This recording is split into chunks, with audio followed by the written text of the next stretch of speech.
ఇప్పుడైతే మొదలుకి ఇది గెలువు, మొదలు ఎస్ఐఆర్ చేయి, మెంబర్షిప్ చేయి, నీ డివిజన్ గెలువు, కార్పొరేటర్ గెలువు, అటెన్కి ఆటోమేటిక్గా ఉప ఎన్నిక వస్తుంది, గులాబీ జెండా ఎగురుతుంది, మళ్ళీ ఖైరతాబాద్లో బీఆర్ఎస్ ఎమ్మెల్యే మళ్ళీ వచ్చి కూర్చుంటాడు. ఇంతకంటే నేల విడిచి సాము చేయకండి.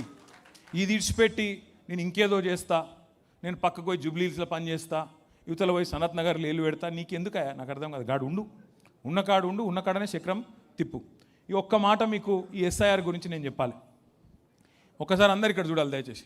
हमारे बहन भी यहाँ पे काफ़ी सारे बहन हैं, आप तमाम बहनों से भाइयों से मैं गुजारिश करता हूँ, एसआईआर बहुत ख़ास चीज़ है, इसके बारे में ज़रा गौर करिए, ध्यान दीजिए, सुनिए, समझिए, और जिसको नहीं समझ आता उसको समझाने की भी कोशिश आप ज़रूर करिए. एसआईआर जो है, एसआईआर అనేది ఇది మొదటిసారి అయితలేదు.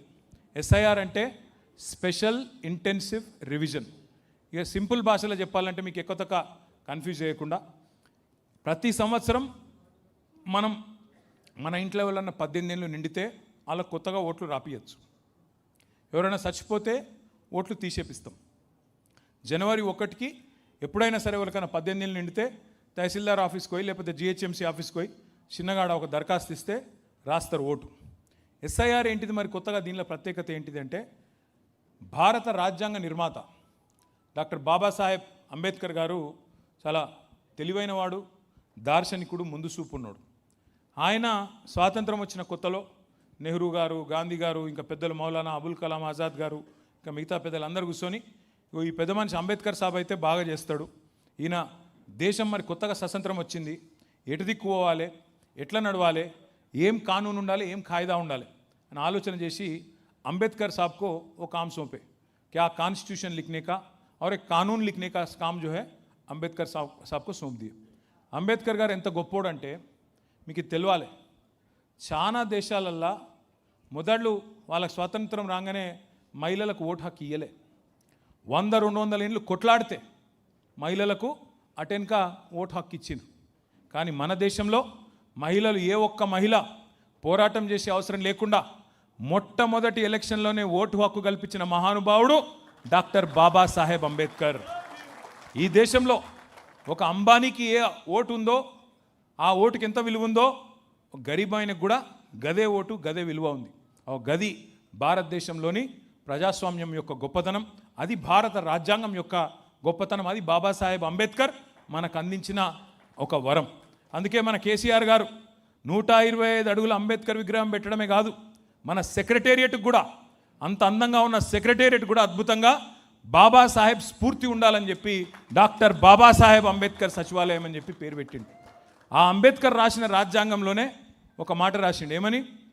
ప్రతి 10 ఏళ్ళకు ఒకసారి జనగణన జరగాలి, జనాభా ఎంత పెరిగిందో లెక్కలు తీయాలి, ఎవరు బతుకున్నారు, ఎంత పెరిగింది, ఎవరు చచ్చిపోయినరు అప్డేట్ చేయాలి, ప్రతి 10 ఏళ్ళకు ఒకసారి అని పెట్టిండు. దాంతోపాటు ఓటర్ లిస్టు కూడా ఎప్పటికప్పుడు జల్లెడ పట్టాలి, ఎప్పటికప్పుడు చక్కగా చేసుకోవాలి అనే మాట చెప్పిండు. లేకపోతే అందులో లంగతనం ఉంటే ప్రజాస్వామ్య స్ఫూర్తి దెబ్బతింటుంది. దొంగ ఓట్లుంటే ఆ దొంగ ఓట్లతో ఎమ్మెల్యేలు అయితే మళ్ళీ రేపటి రోజున మొత్తం ప్రజాస్వామ్య పునాదులకే ఇబ్బంది అని చెప్పి ఈ ఎస్ఐఆర్ అనే కార్యక్రమాన్ని కూడా ఆలోచనతోనే పెట్టిండ్రు. ఎస్ఐఆర్ భారతదేశంలో మొదటిసారి జరుగుతలేదు. Next slide. భారతదేశంలో ఎస్ఐఆర్ ఇప్పటి వరకు 13 సార్లు జరిగింది. ఈసారి 14వ ఇప్పుడు జరగబోతా ఉంది. पिछली बार कब हुआ एसआईआर? 2002 में हुआ. 2002 में पिछली बार हुआ, पर तब उसके बाद एसआईआर नहीं हुआ.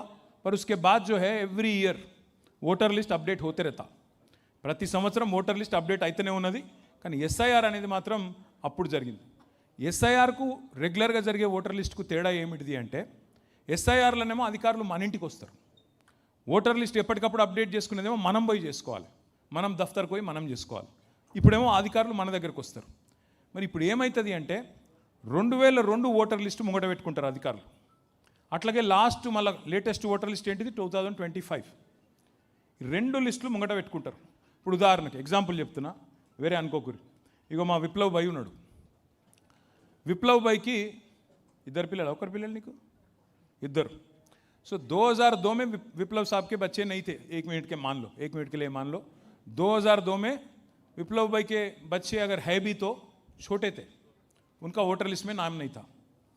2002 में, पर शादी हो चुका इनका और इनका मिसेस का वोट है। अब 2025 में वोटर लिस्ट में विप्लव के घर में 2 और लोग दिख रहे। अब इनका काम ये है, मैपिंग करना है इनका। 2002 में विप्लव और उनके मिसेस थे, अब 2025 में 2 और नाम दिख रहे। कौन है वो लोग? बच्चे हैं या बच्चे की बीवी आई, शादी हुआ और కోడలు వచ్చిందా, ఎవరు అని చెప్పి మొట్టమొదలు చేయాల్సింది మ్యాపింగ్ కంప్లీట్ చేయాలి. ఇది మనం కాదు, ఆఫీసర్లే చేస్తారు, వాళ్ళ దఫ్తర్లో చేస్తారు. కానీ ఆ దఫ్తర్లో చేసింది ఇంటికి వచ్చినాక చూసుకుంటారు, మ్యాపింగ్ చూసుకుంటారు. అంటే ఏమిటిది? ఉదాహరణకు విప్లవ్ అన్నకు 2002లో చిన్న పిల్లగాడు ఉండే అనుకోండి. ఇప్పుడు ఆ చిన్న పిల్లగాడు పెద్దోడైండు, ఓటు హక్కు వచ్చింది, ఆయనకు పెళ్లి కూడా అయిందనుకో, ఆయన భార్య కూడా ఉంది. సో ఇప్పుడు ఏం చేయాలి అధికారులు, మీరు మనము ఎన్యూమరేషన్ ఫార్మ్ అనేది ఒకటి నింపాలి. ఏమిటిది? అది చూపెడతా, అది కూడా మీకు నింపి 2002లో విప్లవ్ కుమార్కి ఇగో ఫలానా కొడుకున్నాడు, ఆ కొడుకు ఇప్పుడు ఓటు హక్కు వచ్చిందని చెప్పి చూసి ఆయన విప్లవ్ కొడుకు అని చెప్పి ఫామ్ నింపి సబ్మిట్ చేయాలి. ఇదంతా కూడా సింపుల్ లెక్క, ఇది కాంప్లికేట్ ఏం లేదు, ఇలా కన్ఫ్యూజ్ అయ్యేది ఏం అక్కర్లేదు. 4 పనులు మనం చేసేది. ఒకటి, కొత్త ఓట్లు రాయించాలి. 18 ఏళ్ళు నిండిన వాళ్ళే ఓట్లు రాయించాలి. దబ్బన మీ ఇంట్లో ఎవరైనా పెళ్ళై కొత్తగా వచ్చిరనుకో, కోడలు పిల్లను ఇంకొకలో, అల్లుడు వచ్చిండనుకో, అల్లుడు లేదా కోడలు, వాళ్ళ పేరు రాయించాలి. రెండవది, ఎవరైనా చచ్చిపోతే ఓటు తీయించాలి. మూడవది, ఎవరైనా ఖైరతాబాద్లో ఉన్నోళ్ళు ఎల్బీ నగర్ షిఫ్ట్ అయిననుకో, వాళ్ళ ఓటు ఇక్కడికి వెళ్ళి తీసేయించాలి. నాలుగోది, ఎవరైనా వేరే కాడు ఉన్న ఖైరతాబాద్కి వచ్చిరనుకో, వాళ్ళ ఓటు ఇక్కడ రాయించాలి. అర్థమైంది కదా? జల్లెడ పట్టే కార్యక్రమం ఏం లేదు ఇలా.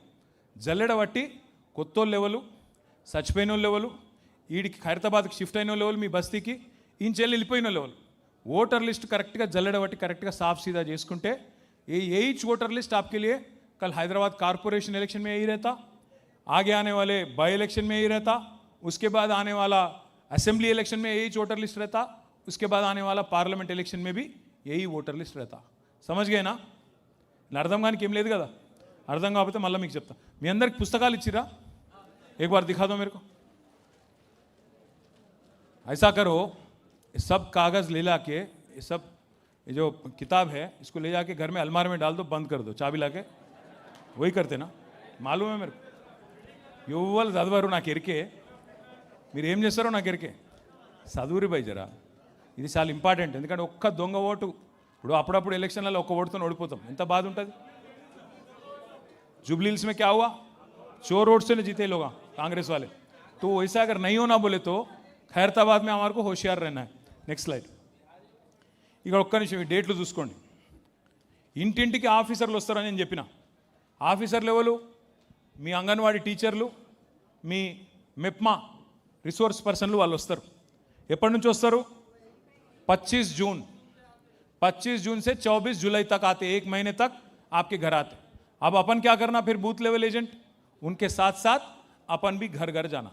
घर घर बोल तो कितने घर आ जाना? ఒక నెలలా మీరు తిరిగేది మొత్తం 1000 ఓట్లు మీ బూత్లో.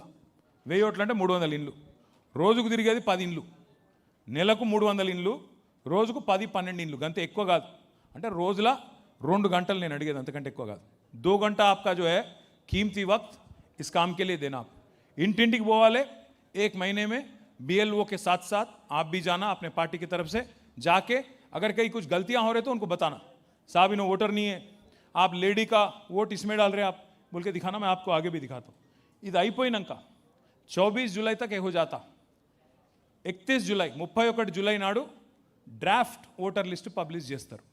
అయ్యో గిది మీ బూత్ల లిస్ట్, గిది మీ కాలనీ లిస్ట్, గిది మీ డివిజన్ లిస్టు, ఓటర్ లిస్ట్ ఇది అని పబ్లిష్ చేస్తారు. మనకు నెల రోజులు టైం ఉంటుంది. 31 జూలై నుంచి 30 ఆగస్టు దాకా మన అబ్జెక్షన్లు చెప్పనీకే.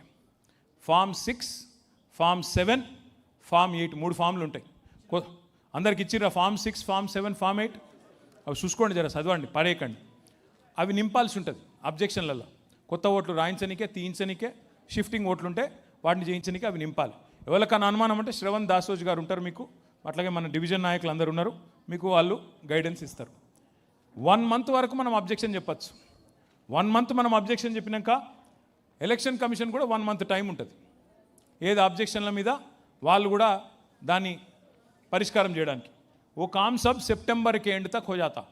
फाइनल लिस्ट जो है अक्टूबर 1 गांधी जयंती को ఒక్క రోజు ముందు 1 అక్టోబర్ రోజు ఫైనల్ లిస్ట్ పబ్లిష్ అవుతుంది. ఇది ఎందుకు ఇంపార్టెంట్ అంటే రేపు మీరు కార్పొరేటర్ కొట్లాడాలని షోకున్నోళ్ళు ఉన్నారు. ఇప్పటి నుంచి ఓట్లు చక్కగా చేసుకుంటే లిస్ట్ చక్కగా ఉండేటట్టు చూసుకుంటే एक डर है हमारे बहनों में भाइयों में. क्या है वो डर? ये है వీళ్ళు బీజేపీ వాళ్ళకు పడనోళ్ళ ఓట్లు తీసేస్తురట అని భయం ఉంది. బీజేపీ వాళ్ళకి ఎవరైతే ఓట్లు పడాయి అనుకుంటుర్రో వాళ్ళ ఓట్లు తీసేస్తారట అని భయం ఉంది. వెస్ట్ బెంగాల్ మే అవి మమతా దీదీ హార్గే, అక్కడ 95 లక్షల ఓట్లు తీసేసారు. మమతా ఓడిపోయిందంతా 42-43 లక్షలతో ఓడిపోయింది. ఒక 27 లక్షల మంది ఓటర్లు వెస్ట్ బెంగాల్లో ఈరోజు కూడా కొట్లాడుతున్నారు. అరే మాకు ఓటు హక్కు ఇవ్వాలే, కోట్లలో ఉన్నది ఇంకా కేసు. కానీ ఓడిపోయింది, ఎలక్షన్ అయిపోయింది, ఇంటికి పోయేటోడు ఇంటికి పోయాడు, కుర్చీలో కూర్చున్నాడు. అందుకే చేతులు గాలినాక ఆకులు పట్టుకోవద్దు, ముందే చూసుకోవాలి. అందుకే మనం ఇదంతా కూడా మాట్లాడుకుంటున్నాం. అట్లాగే బీహార్లో 65 లక్షల ఓట్లు తీసేసారు. లేకపోతే అక్కడ అందరూ అనుకున్నారు లాలూ ప్రసాద్ యాదవ్ పార్టీ గెలుస్తుందని, కానీ ఓడిపోయింది. మళ్ళీ బీజేపీ గెలిచింది, 65 లక్షల ఓట్లు తీసేసిర్రు. ఆడ కూడా అట్లే జరిగింది. మరి తెలంగాణలో అట్లా జరగద్దు, మళ్ళీ కేసీఆర్ రావాలి అనుకుందామా లేదా? కేసీఆర్ రావన్నా వద్దా? రావాలి అంటే 245 బూత్లలో మీరు హోషియారు ఉండాలి. మా ఓటు ఉందా లేదా అనేది మీరు జాగ్రత్తగా చూసుకోవాలి. మీ బూత్ల 1000 ఓట్లు చక్కగా ఉన్నాయా లేవా లెక్క పెట్టుకొని చూసుకోవాలి. నెక్స్ట్ మీరు BLA ఏం చేయాలి? 5 काम करना है आपको. BLO के साथ जाना, उनको थोड़ा कोऑपरेशन देके घर घर ले जाके जिस किसी का भी वोट ऐड करना है उसको ज़रूर वहाँ करवाना है. उसके बाद ఎక్కడన్నా ఫామ్లు నింపేది ఉంటే ఆ ఫామ్ నింపేదానిలో సాయం చేయాలి. 18 ఏళ్ళు నిండిన వాళ్ళు ఉంటే వాళ్ళని కలుపుకోవాలి, రాపియాలి. ఎవరైనా చనిపోయిన వాళ్ళు ఉంటే తీసేపియాలి. నెక్స్ట్ ఇక్కడ నెక్స్ట్ ఇక్కడ చాలా ఇంపార్టెంట్ ఇది ఒకటి. हैदराबाद में जब भी इलेक्शन होता, अब हाल ही में जुबली हिल्स का इलेक्शन हुआ, वहाँ बोलने के लिए 4 लाख वोटां थे. पर हम लोग आज गए वहाँ पे घर घर. हमारे श्रीनिवास यादव साहब गए, श्रवण भाई शेखपेट में थे, संजय वेंगलराव नगर में थे, काम कर रहे थे हम सब लोग. वहाँ गए तो काफ़ी सारे एड्रेस नहीं मिल रहे, काफ़ी सारे वोटर नहीं मिल रहे हमारे को. ఏడవేంద్ర భయ్ అంటే షిఫ్ట్ అయిపోయింది సార్, ఇంట్లో ఉంటుండే వెళ్ళిపోయింది. అట్లా దగ్గర పేరుకు చెప్పుకోనికి 4 లక్షల ఓట్లు ఉండే, కానీ చూస్తే నికరంగా చూస్తే 2,60,000 2,70,000 ఓట్ల కంటే ఎక్కువ లేవు. మీ ఖైరతాబాద్లో కూడా మీరు అంటున్నారు 3 లక్షలు ఉంటాయని, కానీ లెక్క తీసి జల్లెడ పడితే 2,20,000 2,30,000 కంటే ఎక్కువ ఉండయి, గంతే ఉంటాయి. नहीं रहते रे भाई, वो भी नहीं रहते. मैं वही बोल रहा हूँ, 2,20,000 से ज़्यादा नहीं रहता. ఇక్కడ ఇంపార్టెంట్ పాయింట్ ఏంటంటే ఒకటి ఎగ్జాంపుల్ చూడరు. ఇది ఖైరతాబాద్ మన జూబ్లీ హిల్స్లో ఏం చేసినాం మనం, కొన్ని డబల్ ఓట్లు దొరకబట్టి సార్ కాంగ్రెస్ వాళ్ళు డబల్ ఓట్లు రాయించారని చెప్పి ఆయనతో ఎలక్షన్ కమిషన్కి పోయి షికాయత్ చేసినాం. इलेक्शन कमीशन वाले क्या बोले, अरे पहले नहीं आना था, अब मैच शुरू हो गया, बीच में हो रहा चल रहे, बाला डाल रहे, बैटिंग कर रहे, अब बीच में आए तो कैसा नहीं चलता, आप जाओ बोल के भेज दिए. कोर्ट को गए हम लोग, कोर्ट वाले भी बोले अरे इलेक्शन शुरू हो गया ना, अभी कुछ नहीं कर सकते बोले. तो इसलिए बोल रहा हूँ, यहाँ देखो आप, जुबली हिल्स में एक लड़की है लावण्या, उसका हस्बैंड का नाम है श्रीनिवास. उसके नाम पे कितने वोट है? 5 वोट है. 5 वोट, 2 जुबली हिल्स में है, एक मशीराबाद में है, एक अंबरपेट में है, एक आपके खैरताबाद में भी है. अब ये लावण्या कौन है अपने को पकड़ने का है? अरे कहाँ है इन्हों, एक्चुअल लावण्या कौन है?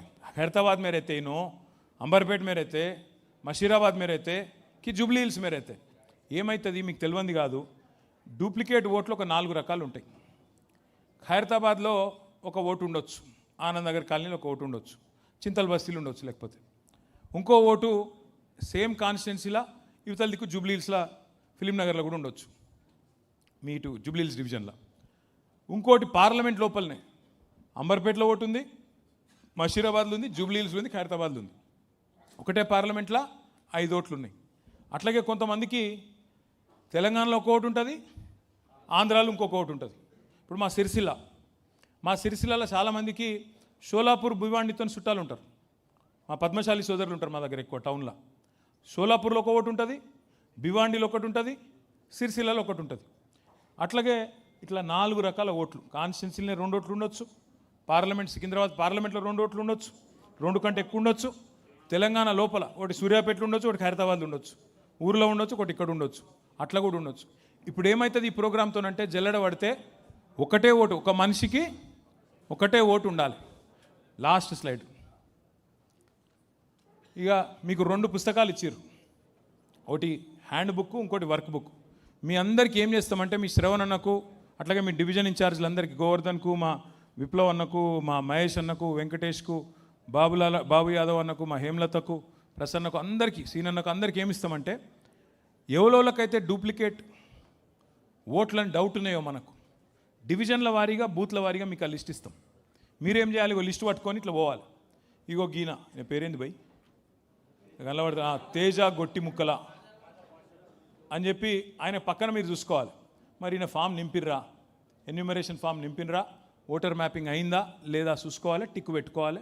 పెట్టుకొని 1000 ఓట్లు, నేను అడిగేది ఎక్కువ కాదు మిమ్మల్ని పని, రోజుకు 10-12 ఇండ్లు మీరు తిరిగేది, నెల రోజుల ప్రోగ్రాం. పార్టీ కోసం రోజుకు 2 గంటలు టైం ఇయ్యండి. ఖైరతాబాద్లో మొత్తం జల్లెడ పడితే పర్ఫెక్ట్గా పని అవుతుంది. మంచిగా రేపటి రోజున లిస్టు మంచిగా అవుతుంది. మంచిగా ఎప్పుడు ఎలక్షన్ వచ్చినా బ్రహ్మాండమైన మెజారిటీతో మనం గెలిచే అవకాశం ఉంటుంది. Last slide. ఇగో అస్సలు మొత్తం కథకి ఇది. శ్రీనివాస్ యాదవ్ అన్న చెప్పిండు, శ్రవణ్ అన్న చెప్పిండు, నేను కూడా గదే చెప్తున్నా. ఒక్కొక్క ఓటు విలువైంది, ఒక్కొక్క బూత్ విలువైంది. మేరా బూత్ మజ్బూత్ అన్నాడు మా శ్రవణ్ అన్న. బూత్ గట్టిగా ఉంటే జీత్ నిశ్చిత్ అన్నాడు. ఒక గది కావాలి. కేసీఆర్ సార్ ముఖ్యమంత్రి కావాలంటే ఓ 4 డైలాగులు కొడితే కాదు. కేసీఆర్ సార్ ముఖ్యమంత్రి కావాలంటే ఖైరతాబాద్లో ఎమ్మెల్యే గెలవాలి. ఖైరతాబాద్లో ఎమ్మెల్యే గెలవాలంటే మీరు బూత్లో మెజారిటీ తేవాలి.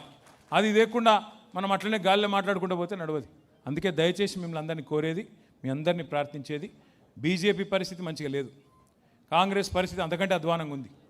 ఖచ్చితంగా ప్రజలందరూ మన దిక్కే చూస్తున్నారు. ఎప్పుడు వస్తాడా మళ్ళీ కేసీఆర్ అని చెప్పి చాలా చాలా బేచైనితో చూస్తున్నారు. మీరందరూ కూడా దయచేసి ఈ కార్యక్రమంలో పాల్గొని విజయవంతం చేసుకోవాలి. రెండవ మాట, లాస్ట్ మాట, మెంబర్షిప్ కార్యక్రమం కూడా స్టార్ట్ అవుతున్నది. ఈసారి మెంబర్షిప్ మనం డిజిటల్ పద్ధతిలో చేస్తున్నాం. డిజిటల్ అంటే ఏం పెద్ద కన్ఫ్యూజ్ అయ్యే అవసరం లేదు. ఇవాళ రేపు మీరు సినిమా టికెట్లు ఫోన్లోనే బుక్ చేస్తారు. ఇవాళ రేపు మీరు ఏమైనా ఫుడ్ కావాలంటే ఎక్కడికైనా తెప్పించుకోవాలంటే స్విగ్గీ అంటున్నారు. మీ పిల్లల్ని అడిగితే యాప్స్ అంటున్నారు. అందరు తెలుసు కదా అందరికీ, ఎరికేనా లేదా? ఇట్లా ఇట్లా ఇట్లా ఫోన్లో పట్టుకొని ఇట్లా ఇట్లా అంటురా లేదా? మా ఆడబిడ్డలు కూడా అదే పని చేస్తారు, ఇట్లా ఇట్లా అంటనే ఉన్నారు.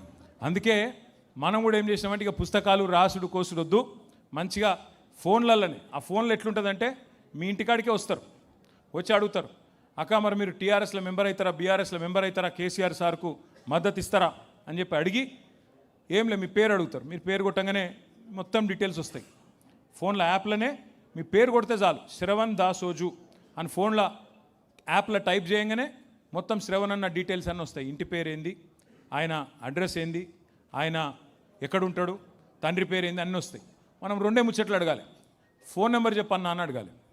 ఫోన్ నెంబర్ చెప్తాడు, మనం ఒకటి ఒత్తుతాం, ఆయనకు ఓటీపీ వస్తుంది. ఓటీపీ అంటే ఇరికే కదా, 1 టైం పాస్వర్డ్, అది పోతుంది. ఎందుకు? మళ్ళీ శ్రవణ్ అన్న వేరే తప్పు నెంబర్ ఇవ్వకుండా కరెక్ట్ నెంబర్ తీసుకుంటేందుకు ఓటీపీ కొడతాం. అయినాక మళ్ళీ శ్రవణ్ అన్న ఫోటో తీసుకుంటాం. ఫోటో తీసుకొని ఆఖరికి ఒక ట్రిక్ అయితే చేస్తున్నాం.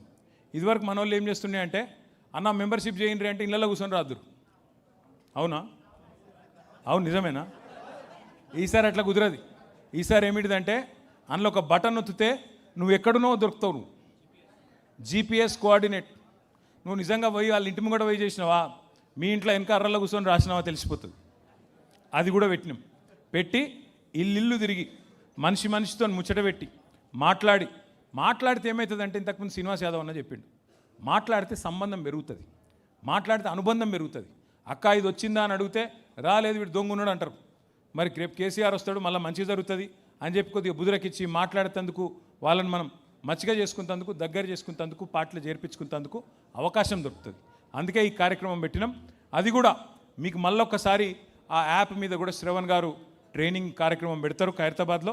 ఈసారి కాకపోతే BLS పటిష్టంగా ఉండాలా. ఎవరెవరైతే 2 మంది వస్తున్నారో కరెక్ట్గా ఉండాలా, వాళ్ళని కరెక్ట్గా చేయండి. చేసి మెంబర్షిప్ చేసుకొని కొత్త కమిటీలు వేసుకుందాం. మీకు 6 డివిజన్లు ఉన్నాయి, ఇప్పుడు ఎన్ని అవుతున్నాయి? 8 డివిజన్లు అవుతున్నాయి, ఇంకో 2 డివిజన్లు పెరుగుతున్నాయి. కార్పొరేటర్ కావాలన్న షోకున్న వాళ్ళందరికీ శ్రీనివాస్ యాదవ్ అని చెప్పింది కరెక్ట్. Open competition. మీరిక నాయకుల చుట్టూ తిరుగుడు కాదు, ప్రజల చుట్టూ తిరగాలి, ఇంటింటికోవాలి, సమస్యలు పట్టించుకోవాలి. గరీబోళ్ళకి లీడర్ కావాలి, బస్తీ వాళ్ళకి లీడర్ కావాలంటే దటాయించి నిలబడి ఉరుకులాడినట్టయితే టికెట్ వెతుక్కుంటూ సర్వే చేస్తే కళ్ళకు అద్దుకొని మీకు తెచ్చిస్తాం. కానీ ఎవరోళ్ళైతే కావాలనుకుంటారో వాళ్ళు జర ఇప్పటి నుంచే తేజ్గా తిరుగుండ్రి, తేజ్గా నడవండి. డివిజన్లు గట్టిగా తిరగండి, మెంబర్షిప్ బాగా చేయించండి. మళ్ళా 2 ఏళ్ల లోపలనే కేసీఆర్ సార్ను ముఖ్యమంత్రి చేసుకొని తెలంగాణ రాష్ట్రాన్ని తిరిగి మళ్ళా పట్టాలెక్కించుకుందాం, హైదరాబాద్ నగరాన్ని మళ్ళీ అభివృద్ధి బాటలో ముందుకు నడుపుదామని చెప్పి విజ్ఞప్తి